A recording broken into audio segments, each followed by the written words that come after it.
Hi, we're going to talk about the buying cycle and the selling cycle and why it's important to know the difference between the two. I have a unique profile of experience, having been successful as a salesman and sales leader, a procurement director, and as an operations director. It's given me a particularly clear view on the differences each group has on how a company actually buys anything. So, let's look at the three perspectives on how sales happen and see if we can reach a balanced view on what really happens to generate a sale. The sales view, the operations view, that is the customer user, and finally the procurement view, who invariably get involved in purchases because that's their job. Three views of the sales process, all claiming to be right.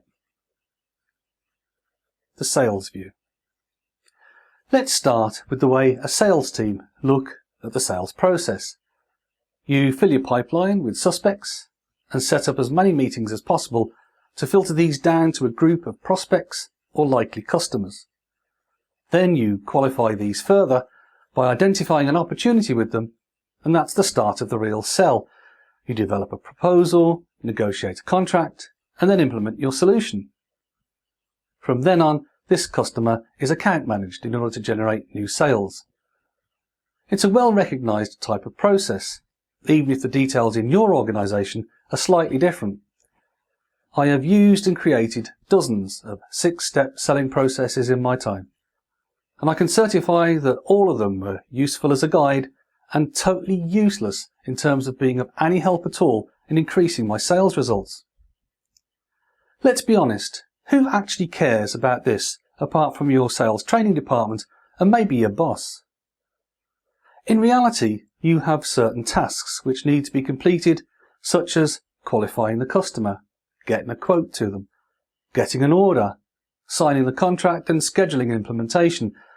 These are the barest highlights of what occurs during a successful sale. But most companies just put a ring round each one and draw a line from one to the next and call it their sales process, even though it never actually gets followed.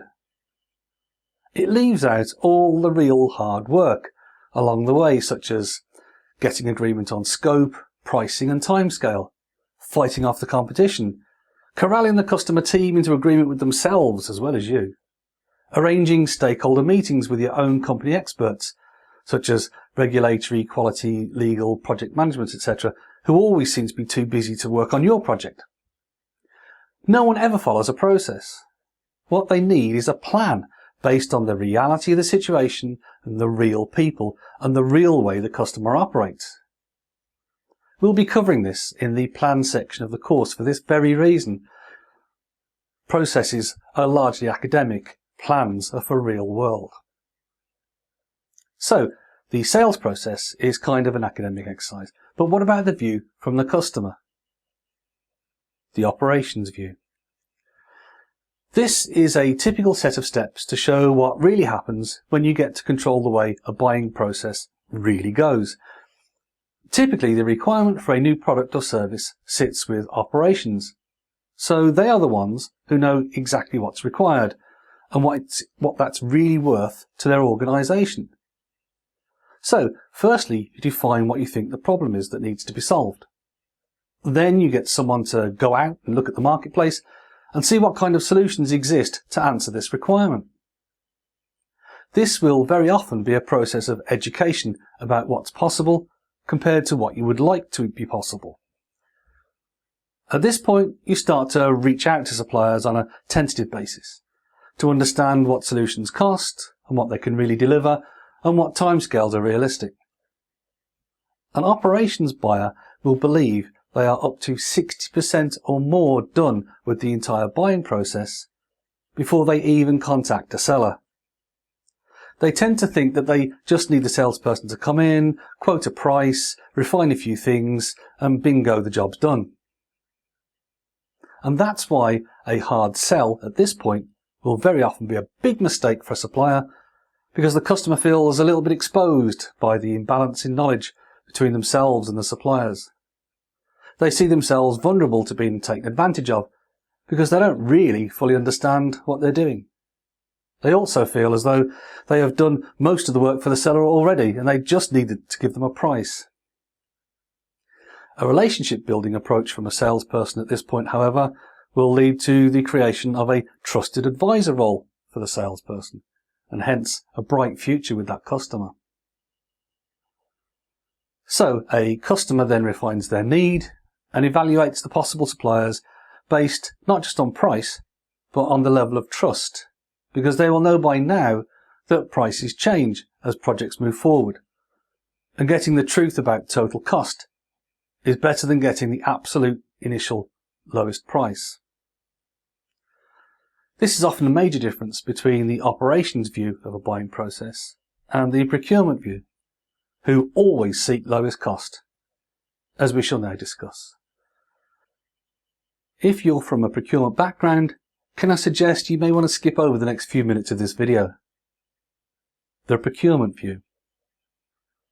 Procurement always wants to start with a defined business need, which, as we just saw, very often doesn't even exist until over halfway through a buying process, after many discussions with suppliers and users.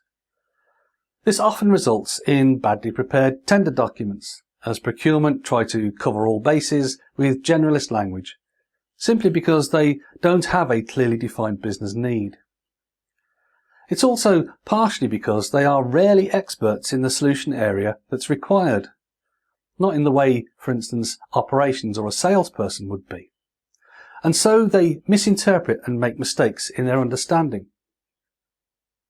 Next, they will want to fit the buy into their procurement strategy, which invariably involves paying less, extending credit terms, offloading risk in operations, finance and supply chain, and generally reducing key business relationships with suppliers to little more than spreadsheets and emails.